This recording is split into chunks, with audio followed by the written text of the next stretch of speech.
Live from the Broadcast Center in Los Angeles, this is KCAL 9 News at 7 a.m. We're going to talk with Bettina Bush. Her father's achievements are honored in the National Museum of African American History and Culture.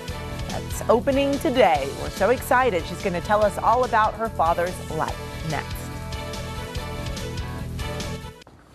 Well, earlier we showed you the Smithsonian National Museum of African American History and Culture that is opening in Washington, D.C. today. And one of the pioneers whose achievements are highlighted in the museum is Charles Bush. And he was the first African American page of the U.S. Supreme Court and the first African American to graduate from the U.S. Air Force Academy.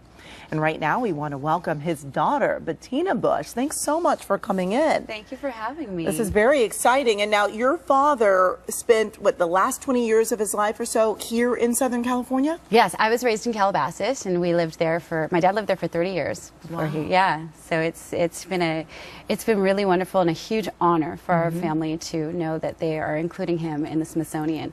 How exciting was it to hear the news that he was going to be part of this?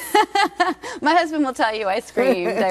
I was so elated because I know that this is so important to him. You know, his legacy was, he died of cancer, and so he knew that he was passing, and his legacy was of the utmost importance to him, and we had a lot of conversations about it. He has a lot of grandkids, and he wanted to make sure that the things that he did lived on, and people understood and remembered why it was important. He was very much about building a bridge for the next generations, and he wanted to make sure that that bridge continued to be built by his family. And very exciting also that there is something special happening close to home here in Westlake Village for your father. Yes, during Black History Month this year, Cardin Conejo School in Westlake Village established the Charles V. Bush Library.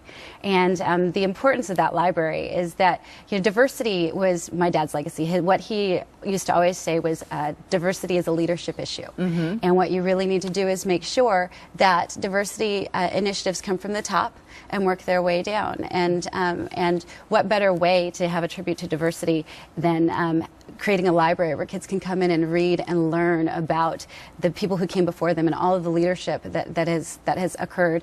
When the Obamas went to the Smithsonian, they were talking about how it made it very clear to them that they were standing on the shoulders of giants. Oh, wow. And I just thought that was so beautiful because it's so true. You know, there's this whole generation of men like my dad who really did so much hard work and endured so much to make sure that we lived to see this day. And it's truly amazing. And of course, you've always known that he was one of those giants, but to now see that everyone is learning about what he has done, because when he was a page, this was during the time of desegregation in the schools. Yes, it was right after Brown versus the Board of Education, and Earl Warren handpicked my dad to come serve the Supreme Court, and that was huge. You know, I was able to go to my dad's 45th reunion at the Air Force Academy, and he was the first black graduate from there, and I spoke with a lot of gentlemen who said, your dad was the first black person I ever met. Wow. He was the first black hand I ever shook. Wow. And the significance of that, when you really digest that, is profound. And he really did have a long, distinguished military career. He did, yeah. He was beloved at the Air Force Academy. He's buried there, actually. Oh, wow. And they did a huge tribute to him. And it was really important during his retirement years to go back there and talk about diversity with the current leadership and make sure that those initiatives were in place, and that not only the rank and file but also the officers were diverse, and that people could see themselves coming up in the leadership and strive for greatness there. And after the military, your father still continued with a great career. Yes, he did. Yeah, he went into finance, and yeah, he had a wonderful career. And he was, you know, my dad was the dad that everybody kind of came to, and our house was the place where everybody kind of gathered. He was a very warm, very happy, very social person. You know, he really enjoyed people and hearing their stories and understanding where they came from. And he loved kids, and he loved his grandkids, and he was just a great dad.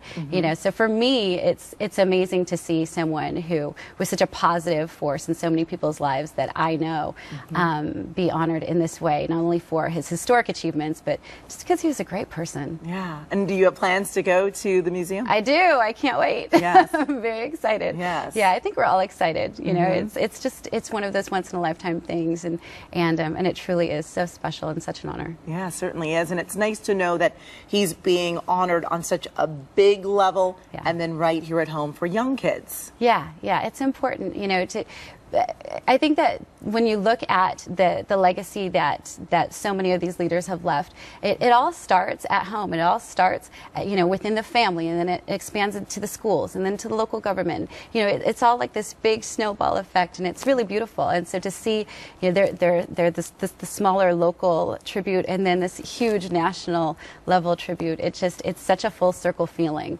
And I wish you were here to see it, but I know that he's looking down and he's smiling at us. Yes, he has to have a huge smile on his face right now. Absolutely. Certainly. Bettina Bush, thank you so much for joining us this morning.